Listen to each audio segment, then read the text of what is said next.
legal. Gente, é bom estar com vocês, obrigado, agradeço, né, Vanessa, pelo convite. Peço a você, Vanessa, por favor, de me ficar cortando, se eu estiver falando demais, sua responsabilidade, ok? Né? Eu acho que a parte mais importante não é nem contar sobre mim, mas é falar um pouquinho sobre os desafios da profissão, como a gente pode enfrentar isso daí, né? Então, se eu começar a falar demais, você me corta, me dá 10 minutos no máximo para contar a minha história aqui, e depois a gente vai para a parte mais interessante, ok? Vocês podem me cortar, né? Não, bom, eu fico feliz, né, e grato pelo convite. Tem bastante cristão na engenharia, certo? Né? Às vezes, quando a gente é professor, a gente consegue perceber os caras assim. Há muito tempo atrás, eu fui chamado para uma reunião da SA, aconteceu no auditório da mecânica, né? Então, acho que uma vez, depois eu posso estar confundindo, porque eu também fui lá na biblioteca uma vez, uma palestra, eu acho que foi uma palestra que eles organizaram, e quando eu digo eles, é porque já são gerações bem antes, mais antes de vocês, né? E foi muito interessante. Bom, Vanessa pediu que eu contasse um pouquinho de igreja que eu vim, como é que eu comecei na fé, minha trajetória acadêmica, e depois a gente entra na parte mais importante, desafios que a gente enfrenta na profissão e como é que a gente superou essas coisas, né? As provações de fé que a gente enfrenta e tudo mais. Bom, eu já antecipo que eu não tenho muita coisa para contar, não. Eu acho que nada assim muito interessante, né? Vocês estão para cá, né? Vamos ver, né? Nada muito interessante, não. Né? Meu processo de conversão ele começou aos 15 anos de idade, foi um processo lento, né? Coincidiu praticamente com o meu ensino médio, mas quando eu saí do ensino médio eu já tinha convicção de que, né, eu disse isso com uma colega que estava fazendo estágio, eu falei, olha, eu não sei para onde que eu vou, que curso que eu vou pegar, para onde eu vou estudar, né? Eu já tinha decidido que ia fazer engenharia mecânica. Não sei onde que eu vou estudar, mas eu sei que eu quero servir, né, Jesus Cristo, Jesus Cristo. Esse processo aconteceu quando eu participava de um grupo jovem católico, Aparecida, na cidade de origem, Aparecida no estado de São Paulo, que é onde tem a grande basílica, né, aquela coisa toda. Eu estudava em São José dos Campos, morava numa república de gente da ABS, né, que era um estudante secundarista. A ABS é Aliança Bíblica Secundarista. Eles eram cristãos, envolvidos com a igreja metodista livre em São José dos Campos, outro com a igreja Holidays.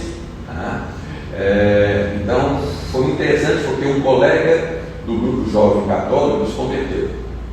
Se converteu, e aí a gente resolveu estudar a Bíblia para poder se defender do rapaz. E aí todo mundo se converteu. Então, o Jefferson se converteu, e aí a gente vamos estudar a Bíblia, porque ele se converteu numa igreja adventista, né? Era um cara da igreja adventista. Então ele veio com mimeografado numa folhinha, os 10 mandamentos, tudo porque a igreja católica estava errada, etc e tal. E aí a gente começou a estudar a Bíblia. Aí o Paulinho se converteu, o Maurício se converteu, o Militão se converteu, Alexandre se converteu, o Carlinhos se converteu, eu me converti. E o Paulinho, que era um pouco mais velho, tinha ido estudar em Itajubá. Em Itajubá tinha um grupo da BU, né? Eu comecei a participar do grupo da BU em Itajubá. Aí pensando nisso aqui, me toquei, né? Que eu cheguei na faculdade no segundo semestre de 1985. Eu passei para o primeiro, no primeiro semestre, era a segunda chamada, mas ainda era o primeiro semestre. E peguei uma hepatite. Naquele tempo eu cuidava de hepatite com cama, doce e repouso o tempo todo. Então eu tive que trancar o semestre logo de cara e só comecei no segundo semestre de 1985. E aí, lá começou em julho, alguma coisa assim, então agosto, no máximo setembro, foi a primeira reunião de ABU que eu participei. Então, está aí fazendo 40 anos aí de história envolvido com a ABU. Fiquei lá durante um bom tempo, resolvi que eu ia me batizar, conheci, nesse tempo todo, eu frequentava a igreja batista, que era pertinho de casa, a igreja presbiteriana, que era um pouco mais longe. Aí eu resolvi, não, vou pedir para ser batizado na igreja presbiteriana, etc. E quando eu voltei de férias, a igreja tinha rachado, os jovens tinham montado uma comunidade, nos anos 80 era moda formar comunidades lá no estado de São Paulo, lá no Paraíba. Dessas comunidades depois que apareceu o Sara Nossa Terra, tal. E a outra parte da igreja, o pessoal mais velho, acabou fundando a igreja congregacional de Itajubá, ligada com a igreja congregacional de Atibaia, ligada com a Palavra da Vida lá em Atibaia. E aí eu fui para lá. Então minha história em Itajubá de igreja, fui batizado na igreja congregacional. Minha história foi para a igreja congregacional de Itajubá. Fiz parte da liderança, não podia ser presbítero porque eu não era marido de uma esposa só, eu não tinha esposa nenhuma, então os entendimentos deles não podia, entendeu? Então tudo bem. Eu não podia, o Paulinho, quando a gente começou, ele não podia também, porque ele casou. E o São Paulo, que era o único casado, era o recém-convertido. Então também a igreja ficou um tempo assim, mas foi muito legal. O pessoal lá de Atibaia cuidou bem da gente, a experiência foi muito boa. Depois vim para Brasília, porque eu já namorava com minha esposa, a Oriana, desde 87, a gente namorava. Eu cheguei aqui em 91, já em março de 91. Na época, o grupo da UNB funcionava lá na psicologia, lá no fundão do ICC, as reuniões aconteciam lá. Em 92 foi realizado um Congresso Nacional da ABU aqui em Brasília, então eu ajudei a participar, a organizar as coisas, não tinha nenhuma função assim, mas estava envolvido. E a ABU foi fundamental no meu processo de crescimento espiritual, conversão, definição de um mundo, de uma prática cristã, de discipulado. O senhor pode só dar uma ideia assim da ABU? Tá, ok. Vocês seguem compartilhamos as mesmas bases de fé. Sim. Então, a ABU ela é um movimento voltado para a evangelização na universidade. No Brasil, pelas características dela no início, a ABS, que era secundarista, também se fortaleceu logo no começo. A ABU chegou no Brasil nos anos 50, 57, negócio assim. E foi desenvolvendo, foi crescendo. Começou com alguns missionários que vieram dos Estados Unidos, uns 2, negócio assim. E depois sempre teve aquela ideia, porque a ABU é ligada com a IFES, que é a International Fellowship of Students, Comunidade Internacional de Estudantes Evangélicos. Na América Latina vocês vão escutar da CIEE, certo? Que é a tradução do espanhol. A gente tem um livrinho que conta a história da ABU, que chama Encarnando a Palavra Libertadora. Foi escrita pela primeira secretária-geral da ABU, Neuza Itioga, vocês conheceram, já ouviram falar em Neuza Itioga. Depois tem um outro livrinho que conta a história do movimento na América Latina, que é La Chispa e La Llama, quer dizer, a faísca e a chama. Saiu o volume 2 agora, eu estou querendo ver se eu arrumo ele para ler, mas não consegui comprar, porque só tinha um exemplar lá e quando eu cheguei tinha acabado. Se espalha aí pelo mundo todo, em vários países e continentes. Então, a ABUB, ela foca na evangelização de estudantes universitários, secundaristas, que é o pessoal do ensino médio hoje, a gente não mudou o nome, continua chamando de secundarista, tá certo? E profissionais, então tem a tal da ABP também, então a ABS, a ABU e a ABP. O movimento no Brasil é organizado com o nome ABUB, Aliança Bíblica Universitária do Brasil. A gente tem um secretário-geral, que é o CEO, vamos dizer assim, que é o cara que tem que fazer com que as coisas aconteçam, e aí tem uma equipe que trabalha com ele, os são que a gente chama da Secretaria Executiva. A gente tem alguns obreiros, e a gente tem a diretoria, então a diretoria nacional da ABUB. Eu estou lá na diretoria desde 2022 e o interessante da ABUB, até diferente de outros movimentos da IFES, é que o estudante tem um papel muito importante e forte. Os obreiros, a gente fala obreiro que é mais fácil todo mundo entender, mas tecnicamente, formalmente, eles são chamados de assessores. Então eles devem assessorar o movimento. Quem faz o trabalho missionário de evangelização é o estudante, porque ele está dentro da universidade. conhece a realidade do universitário melhor do que qualquer um que venha de fora, muito bem intencionado que seja, né? Mas não conhece bem a realidade. Às vezes vem com estereótipos, né? De repente, como você comentou, né? O cara cristão entra na universidade e se perde. Né? Não é culpa da universidade. Tá certo? A igreja que diz que o estudante entra na universidade e se perde, deveria assumir a responsabilidade disso. O que a gente fez com esse cara que o cara não deu conta da primeira aula dele lá de sociologia, sei lá o que for, filosofia. Então acho que a gente precisa trabalhar um pouquinho mais isso. É verdade que a gente não pode generalizar nem para um lado nem para o outro, então, mas a gente precisa desenvolver uma boa formação dos estudantes. Então o trabalho de assessoria da ABU é isso, nesse sentido, tentar ter formação. Então a gente tem treinamentos locais, treinamentos na região, cursos de férias, tem um instituto de preparação de líderes, são 2 semanas que o cara passa num treinamento intensivo, etc. Eu passei agora 10 dias, na verdade 5 dias, 7, quase 7 dias, 5 dias, acho que 5 dias num treinamento em Bogotá para os secretários gerais, só que o secretário-geral brasileiro não pôde ir, e para os presidentes do movimento. Eu fui o presidente da ABU atual. Foi muito interessante. E o mais interessante, o João conhece bem a ABU, é que você chega lá, como é que é a programação dos caras?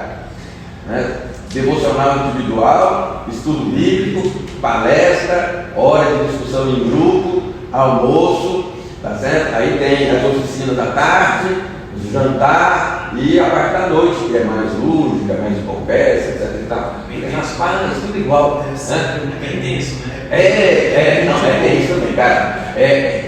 E lá em Bogotá é um terror, porque aquele povo lá gosta de comer. Então, tem café da manhã, aí tem um coffee break no meio da manhã, almoço, coffee break no meio da tarde, jantar, e depois no final da noite tem a distribuição dos docinhos, que cada um leva suas docinhos, suas comidinhas, então o cara. E era a pessoa da América Latina, do México para baixo, todo mundo que fala espanhol estava lá. 20 países, na verdade, estavam 18 só representados, porque 2 não conseguiam sair do seu país e ter a certeza que poderiam voltar. Entendeu? Essa situação política em alguns países, de Catarina, nesse, outros qualquer, mas foi muito interessante, porque é o mesmo jeitão, e é um grande tempo. Tinha lá, tinha 2 horas de horário da cabine no meio da tarde, mas foi muito legal. Então, foram 5 dias de trabalho, o 6º dia de folga também, por isso que eu contei 7 dias ali, mas essa preocupação de formação e treinamento dos caras. Eu ia até trazer uns folders, mas eu não consegui imprimir, então eu só tenho eles no formato ruim, mas se alguém quiser depois saber mais sobre a ABU, eu tenho eles, só que está em casa, eu posso fazer depois também.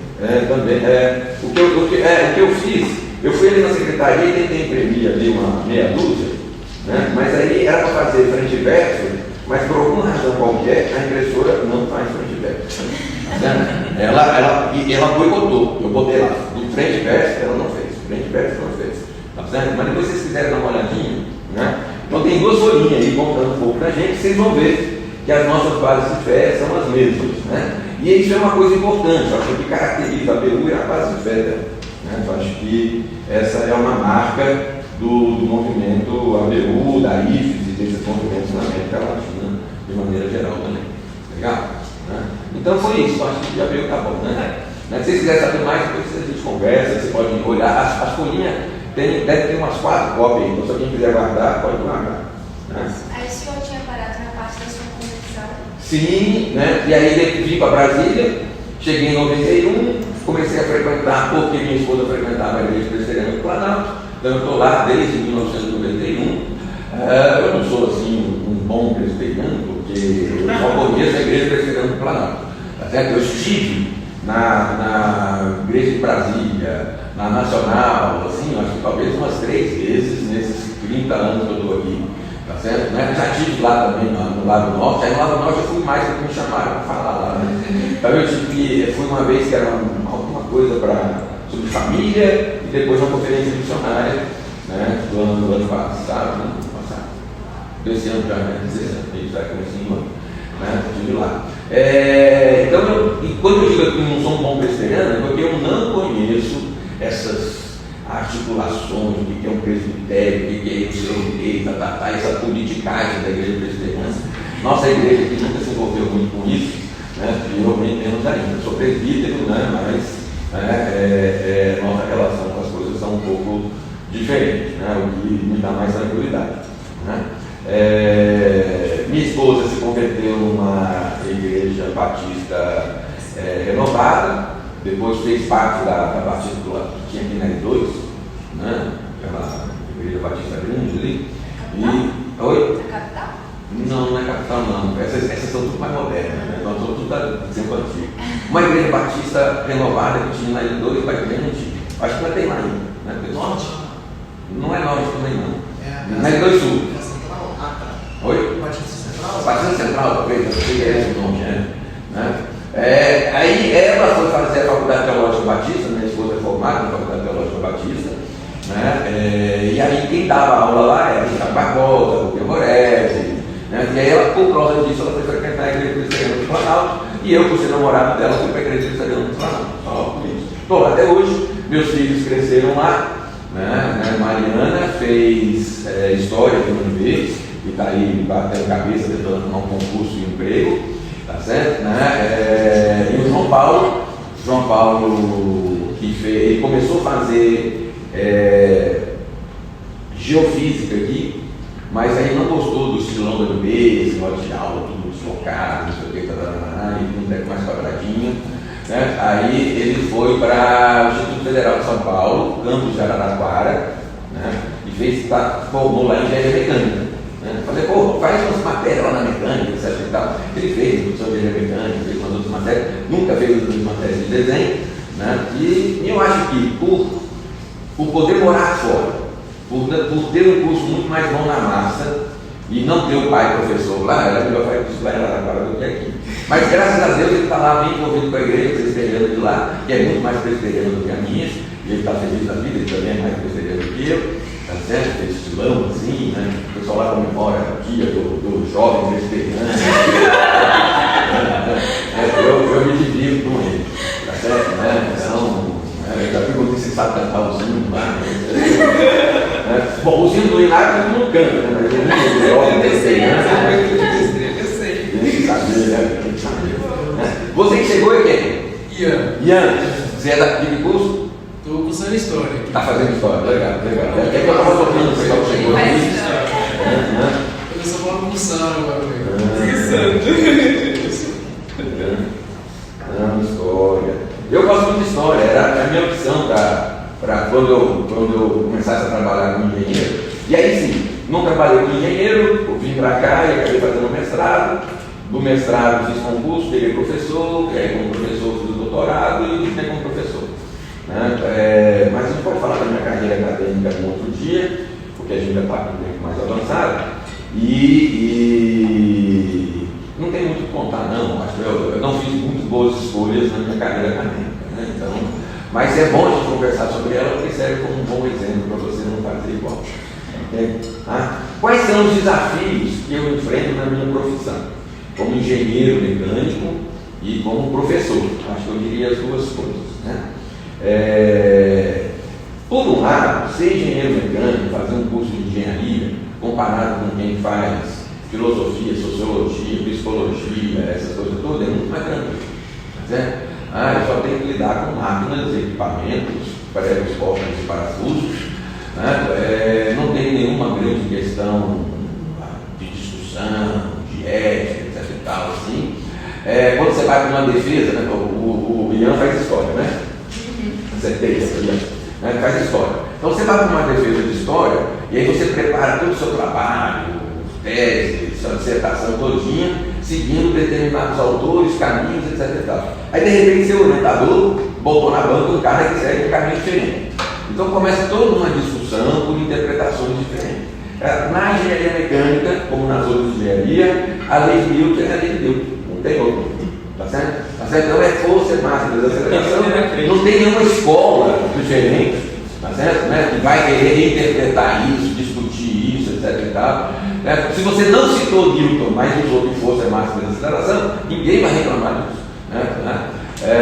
No máximo, se tiver lá um autor francês, vai querer dizer que na verdade é D'Alembert, que é força menos massa vezes aceleração é igual a zero.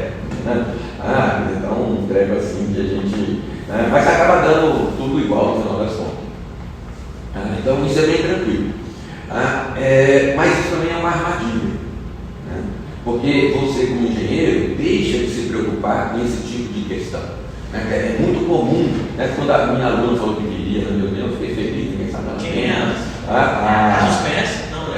Não sei, ela é caloura. Estou dando aula para ela agora, ela chegou atrasada. Radassa. Sim. Porque meus alunos da engenharia mecânica falam para que a gente tem que fazer economia, por que a gente tem que fazer ciência política, por que a gente tem que fazer não sei o quê. Tem umas disciplinas que a gente tem lá, né, no curso. Eu falo, gente, é fundamental para você deixar de ser um engenheiro que só vai fazer conta. Né? Então, a gente se engana achando que sabe tudo, que consegue resolver tudo tecnicamente, tá? E que as coisas, né? E aí a gente é melhor do que os outros por causa disso. Tá? Então, a engenharia é uma grande armadilha, né, por isso. Ela não faz o cara se expor a discussões mais sociais, políticas, né? Quando o cara vai para essa área, ele vai com uma simplicidade de conhecimento muito limitada, mas como ele é um cara muito bom de matemática, física e tudo mais, ele acha que ele chega nessas áreas arrasando, tá certo? Mas ele não dá conta. Eu lembro na época da pandemia, professores de engenharia mecânica apresentando para a gente como uma grande novidade que a gente tinha que seguir a taxonomia de Bloom, tá certo? Eu falei, cara, a universidade inteira trabalha com isso, só vocês que não sabem que esse negócio existe, entendeu? Então é uma coisa assim, o engenheiro acaba às vezes chegando, né, nas outras áreas de conhecimento que são fundamentais na vida com uma percepção limitada. Ciência política, sociologia, né? Eu tenho um amigo, diretor de uma grande empresa no Paraná, eles têm uma filial no interior do Paraná, ele está no capital, na Curitiba, tem uma filial no interior do Paraná, e as coisas da empresa não funcionaram. Eles tinham uma dificuldade muito grande de fazer a empresa funcionar. Tá certo? As coisas começaram a melhorar depois de uma consultoria dada por um sociólogo. Tá certo? O cara chegou lá e falou, rapaz, vocês estão numa cidade que foi fundada por anarquistas italianos. Vocês querem que os caras fiquem fazendo hora extra, trabalhando assim, assado, etc. Vocês têm que mudar a forma de tratar o cara. Né? Então, não é um problema de engenharia. Né? É um problema de você tem que ser capaz de entender a atividade no qual você vive. Então, esse é um desafio para o engenheiro. Né? É um desafio para o engenheiro. E a gente se acha muito bom. Né? A gente trabalha muito com tecnologia. Né? E a gente precisa desenvolver uma relação com a tecnologia mais saudável do que a relação que a gente tem hoje. Né? É inegável que a tecnologia está aí, ela vai crescer, vai progredir e não tem jeito de separar. Não, vamos parar. O carro está poluindo demais, então nós vamos parar com os carros, vamos voltar para trás, vamos simplificar a vida, vai todo mundo começar a andar de bicicleta, etc. E tal. As viagens vão ser de trem, não tem trem no Brasil para você poder fazer isso. Tá certo? Então, como é que a gente faz? Cara, existe um sistema em cima dessa tecnologia. Tá certo? O que você vai fazer com todos os socorristas de estrada, com o pessoal que trabalha com pedágio, não sei o quê, né? Os caras lá em São Paulo agora estão inventando pedágio, não precisa mais de gente na caixa do pedágio. Você passa e é fotografado e não dá, né? Porque se eu chego com o meu carro para mim em São Paulo, eu nunca me inscrevi lá no programa deles e comprei o cartãozinho do prefeito deles lá para poder andar na cidade. Então, o cara acha que está fazendo uma simplificação tecnológica, um avanço tecnológico, está criando um problema. Okay? Então, às vezes é muito fácil o engenheiro cair nessa. Né? A tecnologia é uma armadilha em si. Né? Todo mundo aqui concorda que transplante de órgão é uma maravilha. Tá certo? Cara, e como que esse negócio avançou e progrediu? Não tem ninguém na medicina aqui. Né? Você que sei como é que você chama? Arthur, você que é área? Matemática. Matemática e tal. Aí eu não tenho, os caras da medicina vão dizer para você que, rapaz, foi um avanço sensacional. Né? Mas precisa de acidente de trânsito. Se não tiver acidente de trânsito, onde é que você vai encontrar matéria-prima para fazer o transplante? Então tem uma armadilha na tecnologia. A gente precisa ter mais assim. É isso, galera. Vamos fazer um buraco naquela via agora. Quer dizer, cara, sério, tem uma falha nisso. E que a gente, como engenheiro, muitas vezes, trata numa boa. Entendeu? Né? A gente não pensa nisso. Mas como cristão, a gente tem que pensar. Bom, nós não vamos acabar com os transplantes de órgão agora, porque. Não, peraí. Entendeu? A gente precisa. Então, não tem jeito. Eu lembro que meus filhos falando, minha esposa fica preocupada há uns anos atrás, não, porque agora eles escutam tudo, não sei o quê, sabe tudo que está acontecendo, etc e tal, Eu brinco que a Alexa foi inventada porque eles escutavam o que acontecia em casa, Tá certo? Alberto, liga a televisão, Alberto, escuta de canal, Alberto, pega não sei o que para mim na cozinha. Aí os caras escutaram isso e falaram, mas Alberto não é todo nome, Vou botar Alexa. Criaram comando de voz, Foi inspirado em casa. Tá? Mas, cara, a gente não tem como abrir mão dessas coisas. Minha esposa ficava preocupada. Aí meus filhos falavam, mãe, não tem jeito. A gente vai ser monitorado de qualquer forma. Então, existem algumas coisas que não tem jeito de você fugir delas. Você precisa desempoderá-las. Tirar o poder que a tecnologia tem, tirar o poder que o celular tem hoje na tua vida, tirar o poder que essas coisas vão colocando. Então, o desempoderamento da tecnologia ajuda a gente. Tem um livro que eu gosto muito, que é Dinheiro, Sexo e Poder, do Philip Yancey. Eu não sei se vocês conhecem esse livro. Já saiu até de. Então não está mais em. Não está. Se você quiser comprar ele, vai pagar um dinheirão por ele, etc. Legal, porque a nutrição, acho que faz publicação sobre demanda. Eu falei de Yancey. Falei errado. Dinheiro, Sexo e Poder não é do Filipe Yancey, não. Dinheiro, Sexo e Poder é do Celebração da Disciplina. Quem escreveu Celebração da Disciplina? É um azulzinho. O Celebração da Disciplina mas tipo assim, o cara que escreveu a Celebração da Disciplina escreveu Dinheiro, Sexo e Poder. Richard Foster. Ele escreveu um outro livro sobre oração, muito bom também. Então, as publicações do Richard Foster são boas. Celebração da Disciplina, sensacional. Se vocês não leram ainda, vale a pena ler. Tá certo? Vale a pena vocês pegarem um semestre e cada semana vocês pegam um capítulo daquilo lá para estudar. O Dinheiro, Sexo e Poder é muito bom porque ele organiza e fala assim, olha, quem é o tentador no dinheiro, no sexo e no poder? E como é que você enfrenta essa tentação? Ele sempre coloca as disciplinas, as disciplinas espirituais para você enfrentar.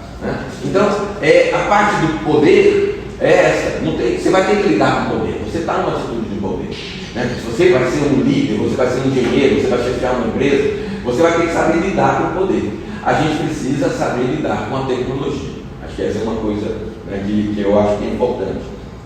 A tecnologia é uma armadilha. C.S. Lewis fala disso, na Abolição do Homem, que é outro livro que vale a pena vocês lerem. Vocês que são de letras, vocês vão chegar e falar assim, tudo bem, valeu o primeiro capítulo, os outros são de letras, pula logo o terceiro, entendeu? Porque, não sei se vocês sabem a história, ele escreveu a Abolição do Homem para contestar alguns autores de literatura e de livros didáticos da época dele, que estavam dizendo que tinha que ser assim, assado, não sei o que, então, cara, vocês estão ensinando do jeito errado. Aí o segundo capítulo, ele desenvolve uma tese dele, que é a tese não é qual que é a palavra, mas o que ele vai dizer é que você encontra em todas as culturas e formas de pensamento uma mesma ética, certo? Semelhante. O que é bondade, o que é violência, o que não aceita, etc. E tal. Então tem uma coisa natural, tá certo? Não é uma teologia natural, mas você tem uma ética natural. Esse é o segundo capítulo. No terceiro capítulo, ele vai falar realmente dessa parte da Comissão do Homem, que vai falar do progresso, de como é que você lida com essas coisas. Então é sensacional, é uma reflexão muito boa, lógica, do senhor C.S. Lewis. Tem um outro cara muito bom nessa área, que é o Jacques Ellul. Eu sou fã do Jacques Ellul, principalmente porque o Jacques Ellul é um cara que começou a estudar tecnologia, tem uma trilogia dele sobre tecnologia, Depois ele pegou o que ele estudou sobre tecnologia e aplicou na política, aplicou na religião, aplicou na comunicação, aplicou nas relações, etc. E tal. Então ele tem vários livros nessa área. E ele, olhando para tudo isso, ele queria, eu me mataria. Tá certo? Não tem jeito. Né? Aí Jacques se define como um pessimista esperançoso.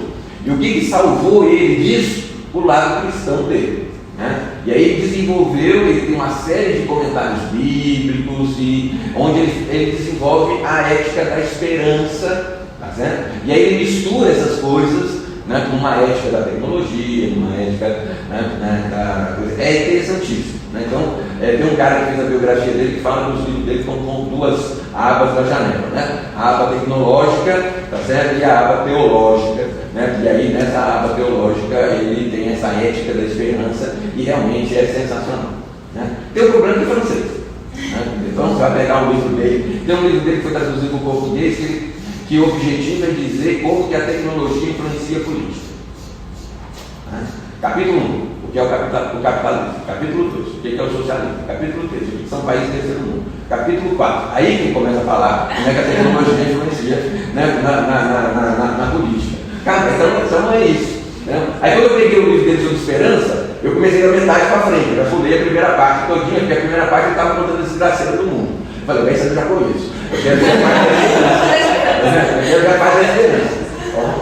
Então, mas é um cara que vale a pena a gente trabalhar. Né? E ele trabalha esse conceito do desempoderamento da tecnologia. Né? Oi? Jacques Ellul, né? Jacques com C, Q-U-E-S, e Ellul com 2 L, mas não é no final. Né? Tem um livro dele sobre tecnologia na biblioteca. Né? E aí depois publicado antigamente. Tem alguma coisa sobre comunicação, que eu acho que está esgotado. O proletário inelutável, que é esse que ele fala sobre tecnologia e política. Né? Tem um outro dele que é Cidade dos Homens, Cidade de Deus. Então, política dos homens, política de Deus. Esse é o título, política dos homens, política de Deus. É um roxinho. Né? Tem um roxinho.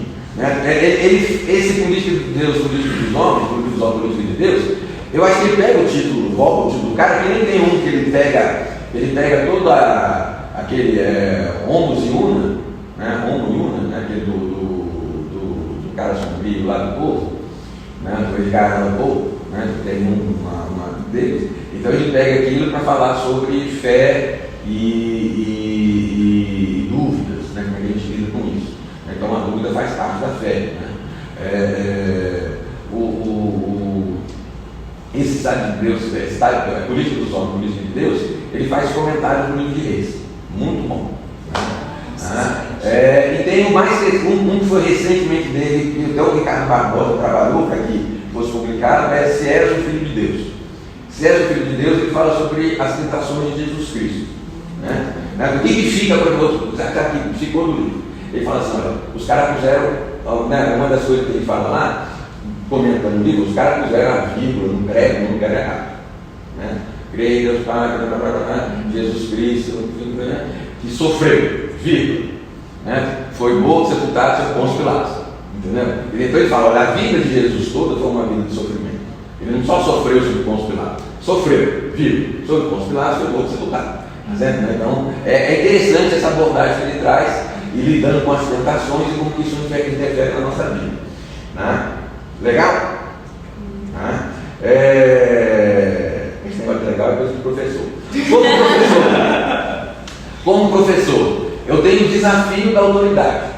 Né? Então, na sala de aula, as pessoas acreditam que o que eu estou falando é verdade, então eu tenho que tomar muito cuidado para poder respeitar a cabeça do meu estudante. Tá? Ele não tem que concordar com a minha visão política, não tem que concordar com a minha visão religiosa, não tem que concordar com a minha visão de como o mundo deve ser, como a gente tem que construir engenharia. Eu preciso saber respeitar isso. Eu preciso saber respeitar o estilo de escrita do cara. Okay? Tá? E hoje, lidar com o estudante é um desafio enorme. Tá? Tem aquele negócio, eu estou com 59 anos, não tenho nem 60, estou com 59. Eu gosto de falar, não tenho nem 60 ainda. E quando eu tiver 60, e puder parar na vaga do idoso aqui, os calouros vão tudo preparar na minha vaga já. Tá certo? Quando você senta mais no bebê. Entendeu? Eles chegam antes cedo, entendeu? Já não estão ocupados. Quando chegar na minha vez, já vai estar as vagas vão estar tudo ocupadas quando você senta mais. Que é um desses programas bonitos que tem na UNB, né? Eu tive lá na primeira abertura deles assistindo, os caras perguntaram se é aluno, eu não sou não. Não tem nem 60, né? Nem assistir. Né? Mas foi muito legal de ver o estilão desse pessoal chegando na universidade. Né? Mas aí a gente fala dos choques de geração. Né? E o que eu percebo hoje na engenharia mecânica é que o choque de geração é entre calor e veterano. Né? As coisas estão mudando tão rápido que um calouro e um veterano não se entendem. Né? Isso é uma coisa para a gente levar em conta. Né? Já que estamos trabalhando com o cristianismo, com a evangelização na universidade, nos integrando com a universidade, levando uma visão integral para a universidade, né? Nos engajando com a universidade, a gente tem que começar a perceber essas coisas. Né?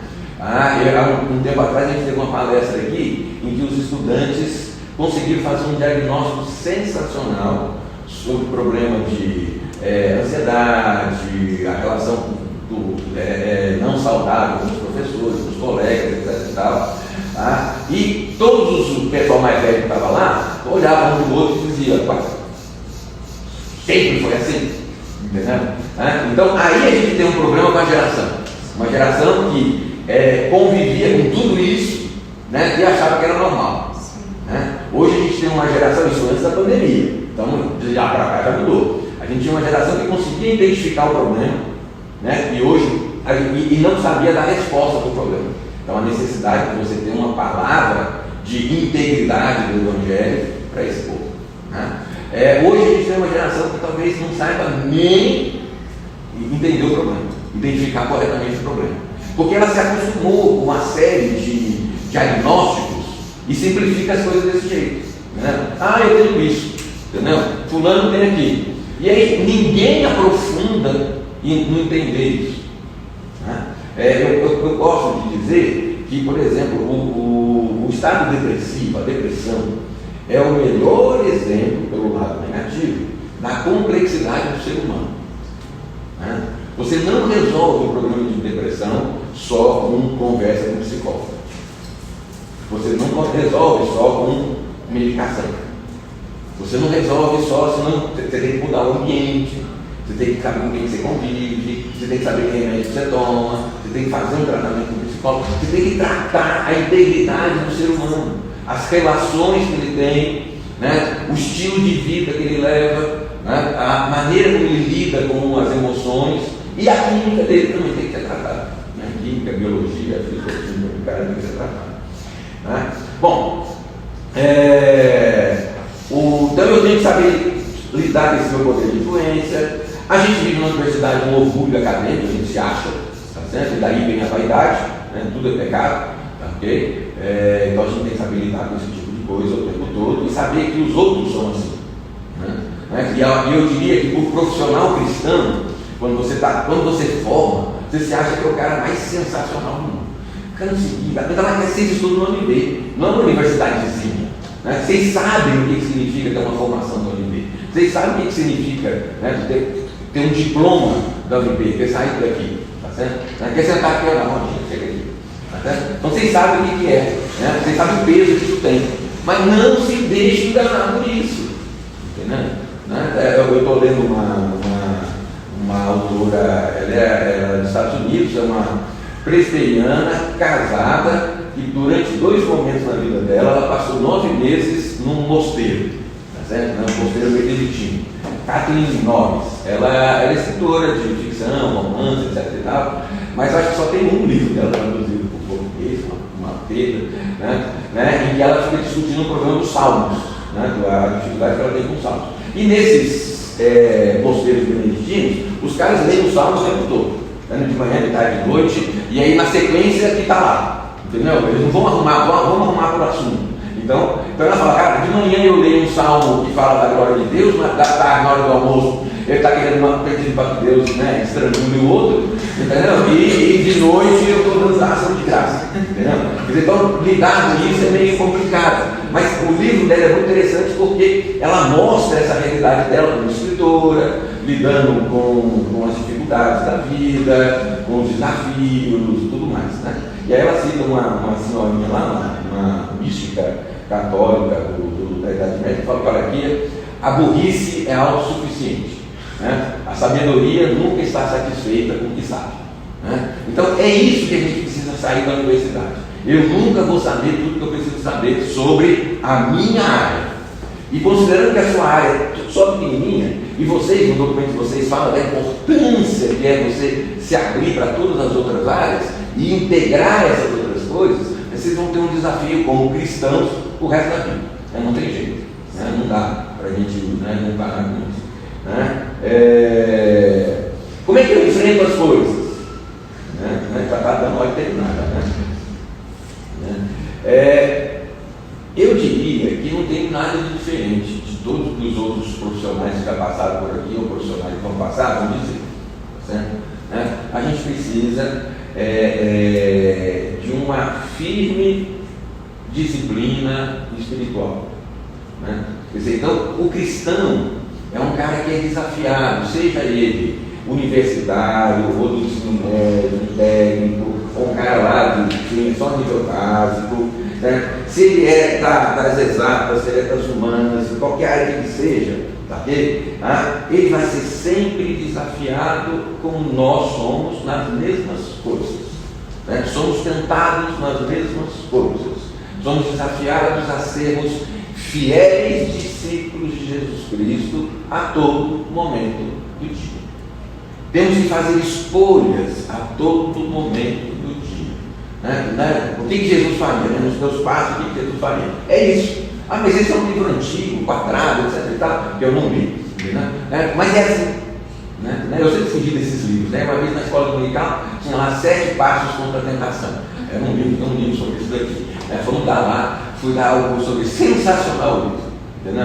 Eu sou muito preconceituoso com essas coisas, mas essas coisas Deus derruba a gente, né? O livro é sensacional, né? O cara fala umas coisinhas assim, você fala assim, pô, mas que valor que isso tem contra a concupiscência, né? Que é o texto de Paulo, tá certo? Tem, porque está amarrado numa escolha convicta de chegar e dizer, não vou fazer isso, vou agir de forma diferente, tá certo, né? Eu lembro que uma das coisas que o cara contava no livro, é muito legal, ele falava que ele é uma coisa muito bonita, né? Porque ele deu para a filha dele uma ficha telefônica, né? O livro antigo, ele queria falar que ele deu para a filha dele uma ficha telefônica, né? Olha, minha filha, se você sai com seu namorado e ele quiser aprontar contigo, você fala, espera um pouquinho que eu vou ligar para o meu pai, né? E liga para cá, né? É uma disciplina boa. Que valor que isso tem contra a concupiscência, né? No dia da lua de mel, ela ligou para o pai, né? Gente, é convicção, é escolha. Você chegar e falar, gente, é isso que eu vou fazer. E eu estou honrando meu pai, estou honrando a convicção dele, estou honrando a prática dele, talvez seja meio besta, entendeu? Mas eu tomei uma atitude deliberada de dizer, vou andar por aqui. A gente fala muito de dízimo, todo mundo diz uma coisa que todo mundo conhece, tá certo? Dízimo não é obrigatório, dízimo é uma escolha que você faz. O que você tem a obrigação de fazer? 100% dos seus recursos têm que ser usados para serviço de Cristo, né? Para missão. Essa é a sua obrigação. E aí o que a gente faz? A gente dá o dízimo, né? Devolve o dízimo, cara, isso é mais rigoroso, né? Mas é só 10%. Mas aqueles 10% te lembram todo mês que os outros 100, né? Os outros 90 que ficaram, né? A casa matemática. Os outros 90 tem que ser usado para o serviço do reino, tem que ser usado com ética, tem que ser usado com generosidade, tem que ser usado assim, né? Paulo tem um princípio que eu acho excelente, que é o da sobre-excelência, né? Ele chega para os caras e fala assim, você que rouba, não roube mais, antes trabalhe para ter com que ajudar o seu irmão, tá certo? Então, não é só deixar de fazer o que não é certo, é fazer o melhor.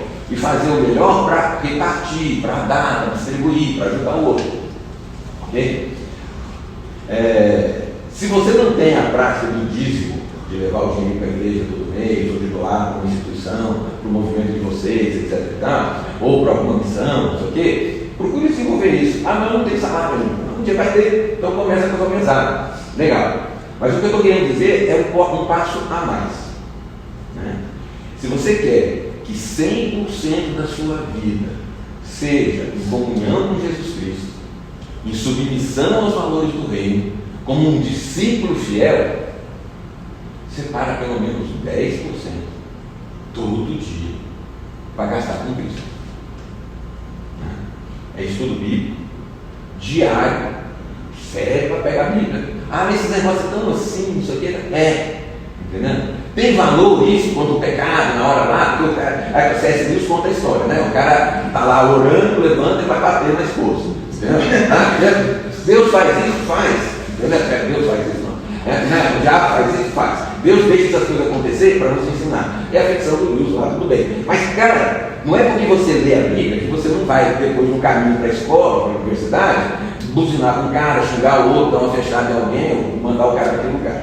Tá certo? Precisamos aprender como o Salmo 3, né? Se der tempo eu falo dele. Tá? Mas separa um tempo todo dia para ler. Essas coisas vão entrando, né, na sua cabeça. Tá? Oração frequente.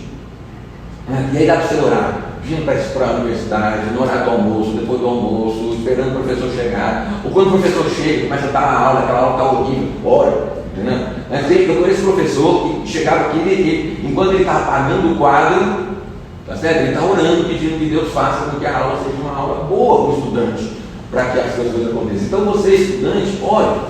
Você, profissional, qualquer que seja a área, começou a trabalhar, eu sou psicólogo, vai receber o cara que está chegando ali, entre um paciente e outro, ora. Entendeu? Se você não tem um hábito, começa a botar alarme. Entendeu? Tinha uma época que eu tinha uns horários, assim, 5 minutos antes da aula, olha pelos. Então tinha umas pessoas que eu precisava orar, continuo precisando orar por elas até hoje, tá certo? Tinha lá, hora pela inscrição do nível, então tocava o alarmezinho para me lembrar, entendeu? Vamos orar, entendeu? Faça isso. Né? Então, leitura diária da Bíblia, prática diária de oração, frequente, tá certo? Frequência aos cultos e à ceia. Né? Não dá para você ser crente se não estiver na igreja, porque existe uma maravilha da relação de Pai, Filho e Espírito Santo e com a gente que ela acontece na igreja. Tá certo? Frequentar a reunião de oração das senhorinhas, entendeu? Né? Se você chegar lá no Marmanjo, vocês vão achar meio estranho, mas leva para elas o pedido de oração.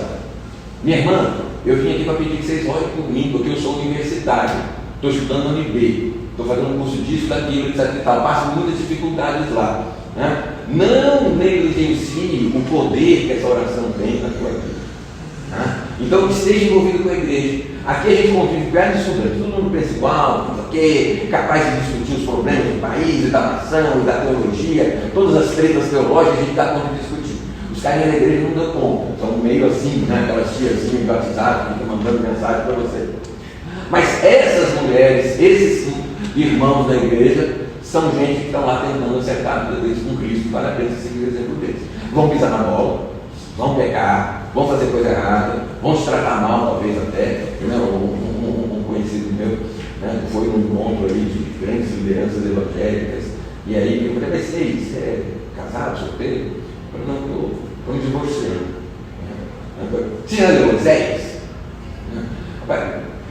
Falta um pouco de sensibilidade pastoral dizer uma coisa dessa com um cara que está num processo tentando lidar com depressão e crise, etc e tal, né? Quem conhece a história do cara ainda mais ainda, né? Mas cuide disso, né? E tenha bons amigos cristãos, né? Tenha bons amigos cristãos, gente com quem possa dividir o fardo, né? É incrível isso, tá certo? Essa parte dos bons amigos cristãos eu escutei do Joe Stott, né? Que ele veio para o Brasil uma vez, fez uma palestra, e aí os caras perguntam qual é o segredo da espiritualidade, tá certo? E aí ele coloca lá, né? Leitura diária da Bíblia, oração frequente, participação na ceia e tem amigos cristãos. Tem amigos cristãos. Né? A gente vai dividir o fardo. Gente, para você confessar, desenvolva o ato de confessar. Tá certo? Nós somos tentados o tempo todo e pecamos. E quando a gente não confessa o pecado, é sempre uma amarra a mais que a gente tem na vida. Né? Porque quando você está lutando para não pecar de novo, né? Satanás chega lá e fala: rapaz, você já pegou uma vez, já errou mesmo, você vai dar conta, você não consegue fazer isso. Né? Tem jeito não, larga não, volta, vai lá, resolve uma vez e aí toca a vida. Entendeu? E quando você confessa, você encontra alguém que vai orar por você, etc.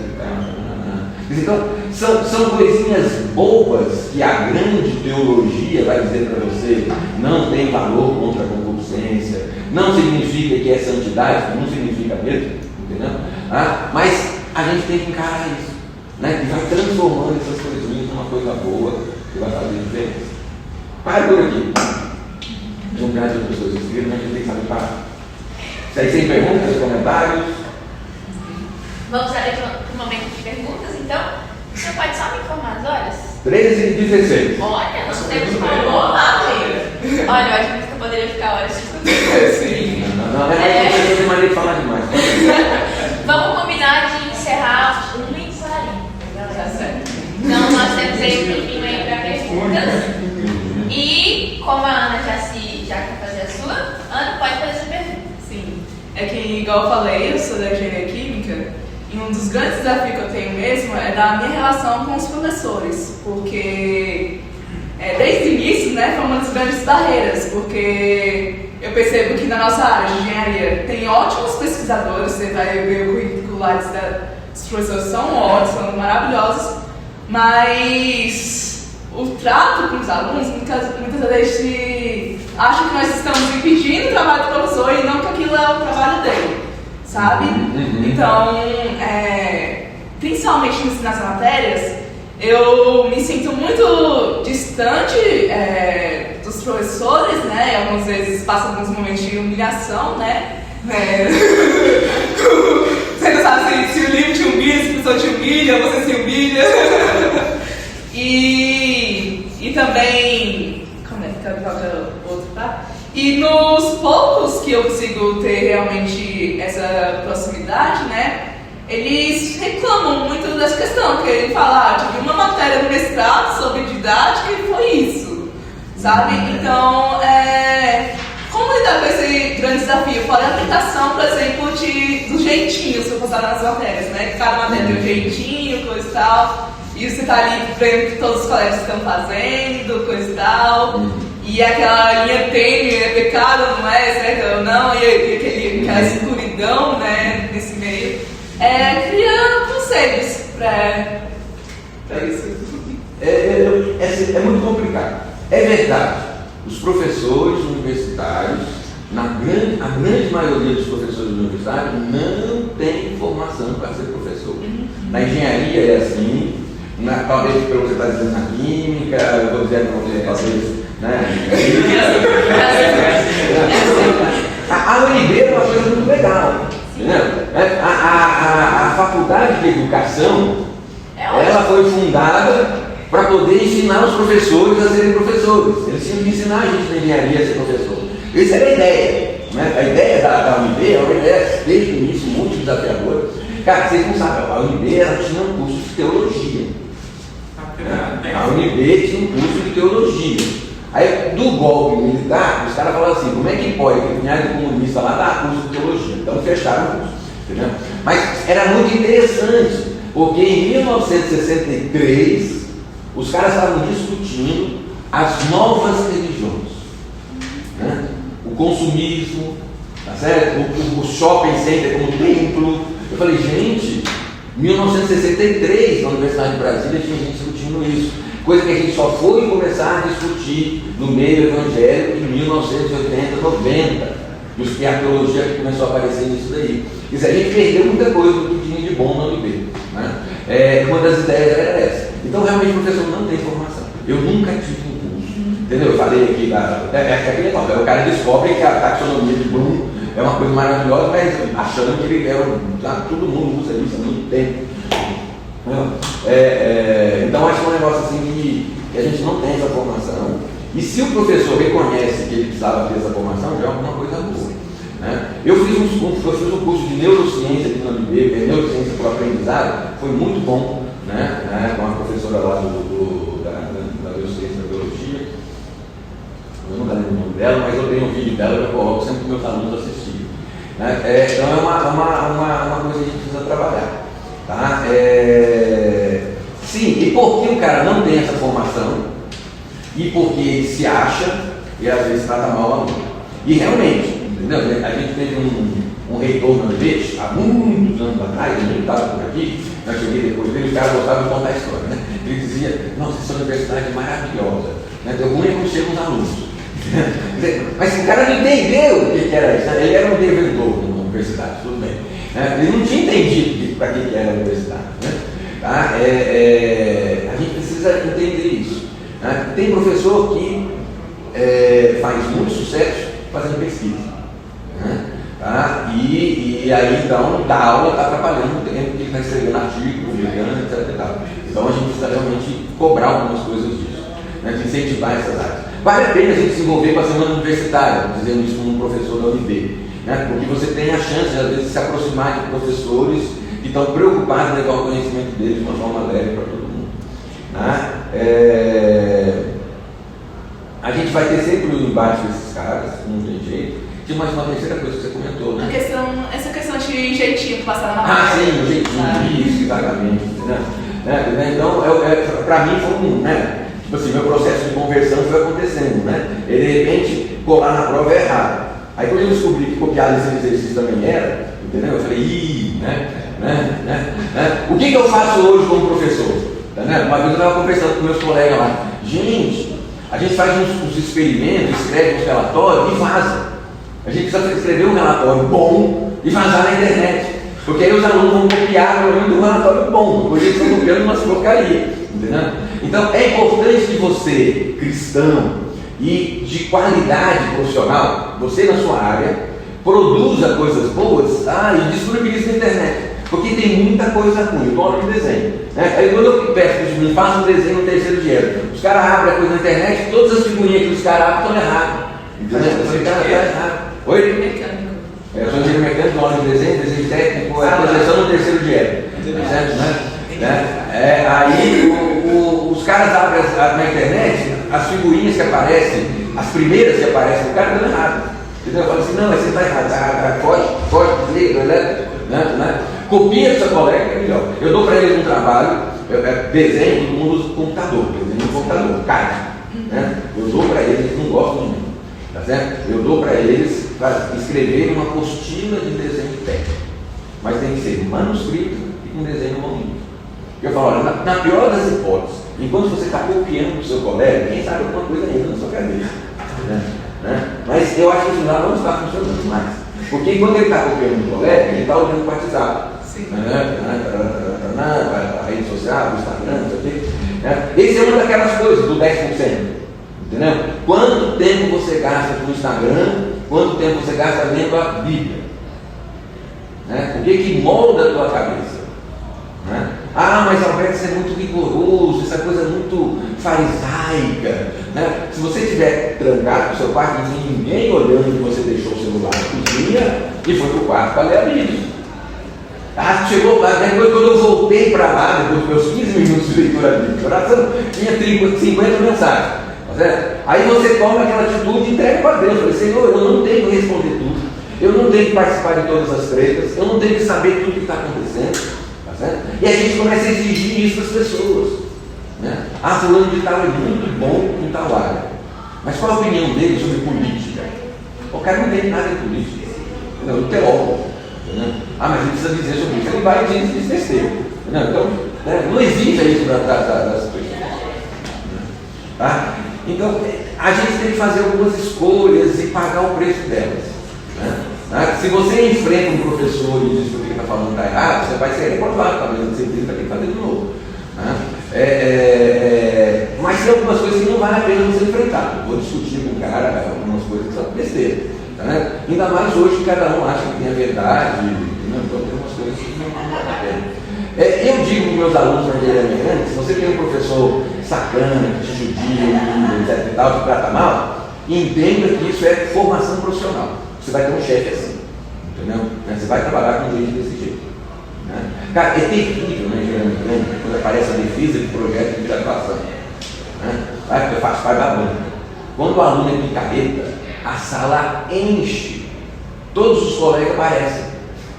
Né? Porque no projeto de graduação o cara tem que fazer o trabalho sozinho. E os caras sabem que o cara é picareta. E que levou o curso nas costas deles o tempo todo. Então parece que agora é vingança. Entendeu? Vai todo mundo lá assistir o cara ser humilhado porque ele fez uma porcaria do trabalho. Entendeu? A gente tem que saber que a gente vai ter colegas assim e a gente tem que lidar com jeito com essas coisas todas. Então, por isso que eu diria que a leitura bíblica, a oração diária, a participação nos cultos e os amigos vão nos ajudar a passar por essas dificuldades. Né? Eu tenho plena certeza que a minha resposta não resolve os seus problemas, entendeu? Mas que dizer que Jesus Cristo é a solução é verdade, né? Mas vivenciar isso nunca é fácil. Né? Então, por isso que é bom a gente ter essas nossas redes que nos auxiliam. Mais alguma pergunta? Dei uma, dei duas. Estamos encerrados, pessoal. Tem